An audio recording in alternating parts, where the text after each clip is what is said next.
আসসালামু আলাইকুম বন্ধুরা, আমি এখন বসে আছি আমাদের এক গাছি ভাইয়ের চুলার পাশে। স্পেশালি দেখুন কিভাবে গুড় তৈরির আগে, বর্তমানে এটি নলেন গুড় বা লালি গুড় বা অনেকে ঝোলা গুড় বলে থাকে, এটি আস্তে আস্তে একটু ঠান্ডা করা হবে নাড়াচাড়া করে।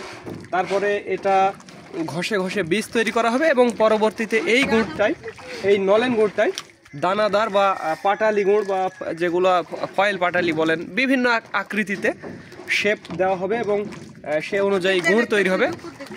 তবে বর্তমানে যেই রসগুলো নামানো হচ্ছে সেগুলো সবগুলো আমাদের সবগুলো জিরান কাঠের রস।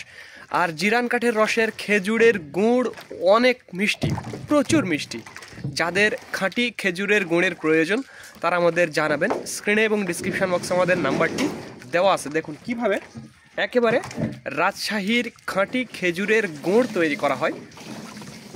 এই গুড় যদি আপনি একবার খান, পুরো সিজনটা আপনার মনে থাকবে যে এরকম রাজশাহীর খেজুরের গুড় খেলাম। একেবারে খাঁটি, শতভাগ খাঁটি, নির্ভেজাল, কোনো ধরনের হাইড্রোজ বা চিনি কেমিক্যাল ছাড়াই, ফিটকেরি সব কিছু রাসায়নিক মুক্ত খাঁটি খেজুরের গুড়গুলো যদি আপনারা নিতে চান তাহলে আমাদের জানাবেন। তো ধন্যবাদ বন্ধুরা। This is Mizanur Rahman from Rajshahi.